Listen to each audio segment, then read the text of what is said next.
Padre lleno de amor, te pedimos que, purificados por la penitencia y por la práctica de las buenas obras, nos mantengamos fieles a tus mandamientos para llegar bien dispuestos a la fiesta de Pascua. En el nombre del Padre, y del Hijo, y del Espíritu Santo. Amén.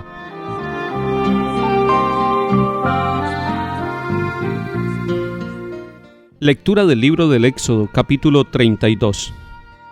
En aquellos días el Señor dijo a Moisés: Anda, baja del monte, que se ha pervertido tu pueblo, el que tú sacaste de Egipto. Pronto se han desviado del camino que yo les había señalado. Se han hecho un novillo de metal, se postran ante él, le ofrecen sacrificios y proclaman: Este es tu Dios Israel, el que te sacó de Egipto. Y el Señor añadió a Moisés: Veo que este pueblo es un pueblo de dura cerviz, por eso déjame, mi ira se va a encender contra ellos hasta consumirlos, y de ti haré un gran pueblo. Entonces Moisés suplicó al Señor su Dios: ¿Por qué, Señor, se va a encender tu ira contra tu pueblo, que tú sacaste de Egipto con gran poder y mano robusta? Tendrán que decir los egipcios: con mala intención los sacó para hacerlos morir en las montañas, exterminarlos en la superficie de la tierra. Aleja el incendio de tu ira, arrepiéntete de la amenaza contra tu pueblo. Acuérdate de tus siervos Abraham, Isaac e Israel, a quienes juraste por ti mismo diciendo: multiplicaré su descendencia como las estrellas del cielo, y toda esta tierra de que he hablado se la daré a su descendencia para que la posea por siempre. Y el Señor se arrepintió de la amenaza que había pronunciado contra su pueblo. Palabra de Dios, te alabamos, Señor.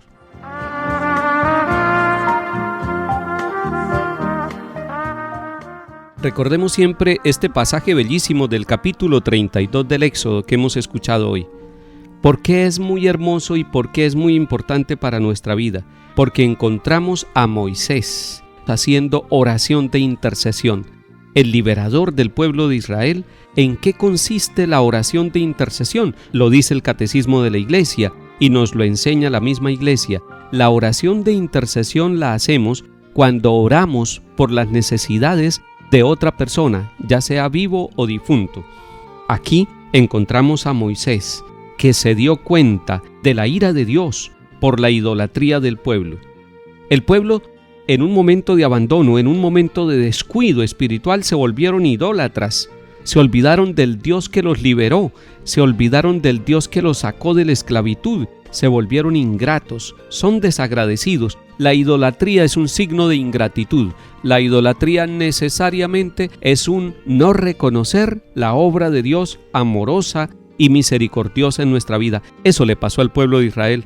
Se construyeron un becerro, se construyeron un ídolo de oro de fundición y se pusieron a adorarlo.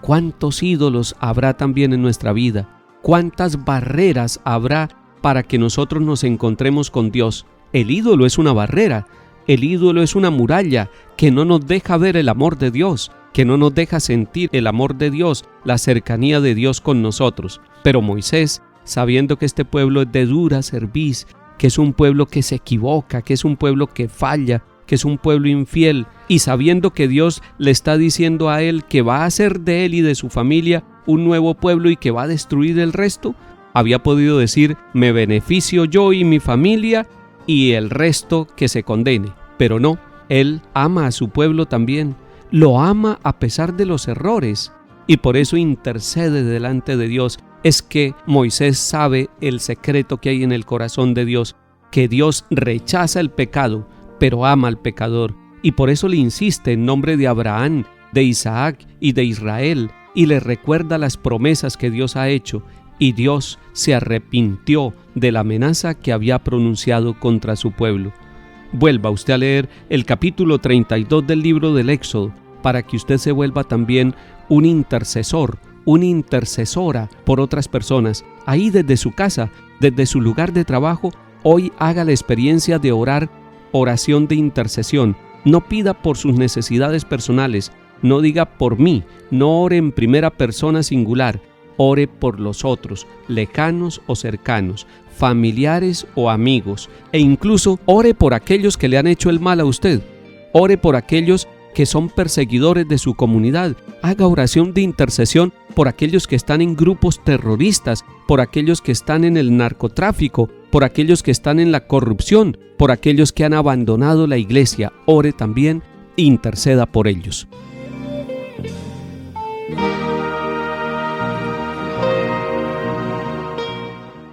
Salmo 105. En Horeb se hicieron un becerro, adoraron un ídolo de fundición, cambiaron su gloria por la imagen de un toro que come hierba. Se olvidaron de Dios, su Salvador, que había hecho prodigios en Egipto, maravillas en el país de Cam, portentos junto al Mar Rojo. Dios hablaba ya de aniquilarlos, pero Moisés, su elegido, se puso en la brecha frente a él para apartar su cólera del exterminio.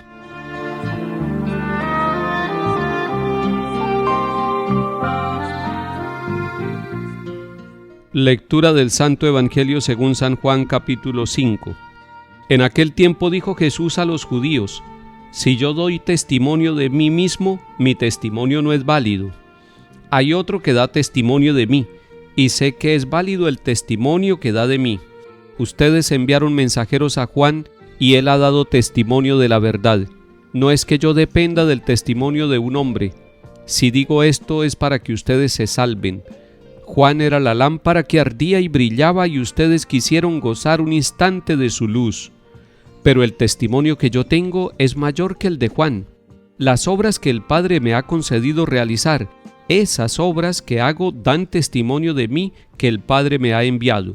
Y el Padre que me envió, Él mismo ha dado testimonio de mí.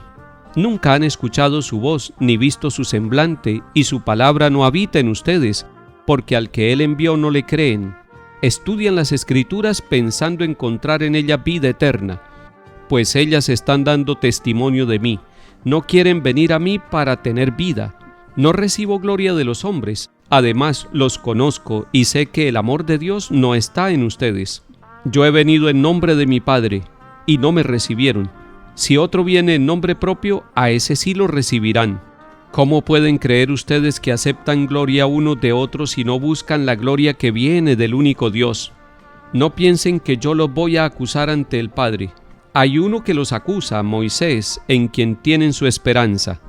Si creyeran a Moisés, me creerían a mí, porque de mí escribió él. Pero si no dan fe a sus escritos, ¿cómo darán fe a mis palabras? Palabra del Señor. Gloria a ti, Señor Jesús.